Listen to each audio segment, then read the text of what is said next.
What is going on, guys? Welcome to this Python tutorial series for beginners. Episode number 4 today will be about conditions and if statements. In the last video, we talked a lot about operators, and in particular, we mentioned comparison operators that always return a Boolean.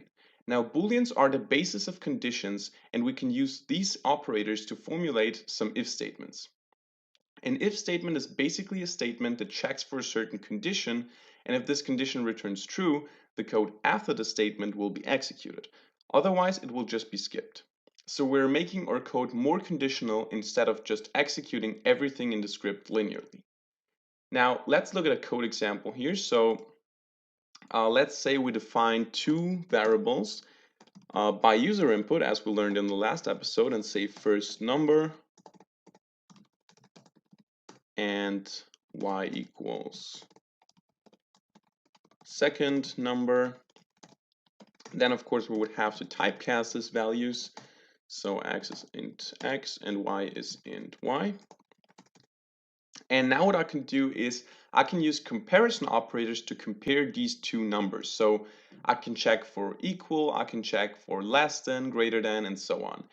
And I can then print messages depending on the result. So with an if statement, I could say if x is less than y. For example, I could check for this one. Then I say colon to indicate that now I am opening up a new if block. So if this condition here, x is less than y, if this returns true, do something. So then I could say print x is less than y. Now, notice that this code here is indented because it then belongs to this if statement. If it's not indented, it's not recognized as code for the if statement. So we have to use a colon and then indent the code to say that this code belongs to the if statement, because I can have multiple things here, whatever.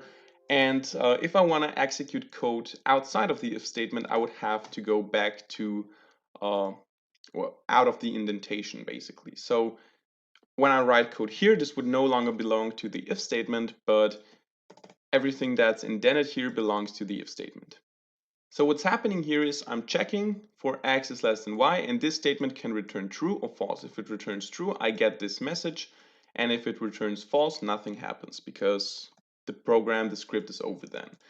Now I can run the module and say 5 and 10, and as you can see, x is less than y. But when I input 5 and 2, the script does nothing. Now maybe we also want to print something if the condition is not met and returns false. For this we can use else statements. So we append an else tree to our condition by saying else, and in this code block here I can input everything else. So print x is not less than y. So every time the condition returns false, I will get into this else block here and into this else tree, and these commands will be executed. So in this case, if x is not less than y, it would give me x is not less than y. So I could say 10 or 2, x is not less than y, and also if they're equal, 10 and 10, it would give me x is not less than y. So I have three situations here. I can have x is less than y, x is equal to y, or x is greater than y. But I only have two outputs. And if I want to check for multiple conditions or multiple comparisons here, I can use a so-called elif statement. So I can enter another if here by typing elif, so else if the first condition is not met, I'm checking for another condition. So x is greater than y, for example. And then I can say print x is greater than y. And of course, if these two conditions are not met, the result would be that x must be equal to y. So we can either have x is less than y, x is greater than y, and if both return false, x has to be equal to y if we assume that x and y are numbers. So if they were not numbers, we could not really do any calculations with them. So now I can say 10 and 10 is equal. When I say 10 and 20, it would say less than y.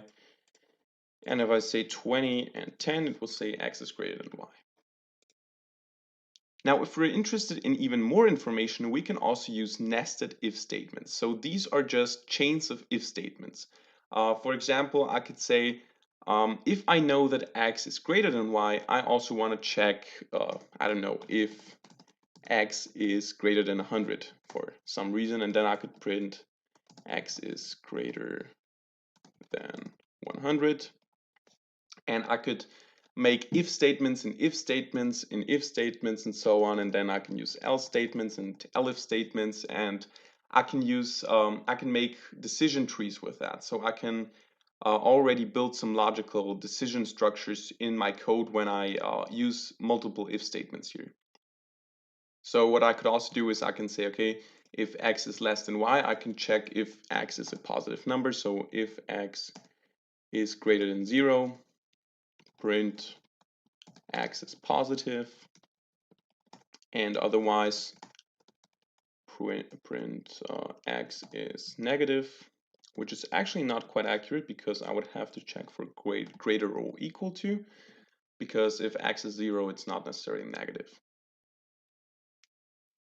So that's it for this video. We now know how to use if statements, how to build if-else decision trees, how to make logical decision structures in our code. And in the next video, we're going to learn a lot about loops. So we're going to deal with Booleans again, and these loops will allow us to automate repetitive processes. So keep going and watch the future episodes. If you enjoyed this video, please hit the like button. And also, if you want to see more, subscribe to this channel. Feel free to ask questions and give feedback in the comment section down below. Thank you very much for watching, and see you in the next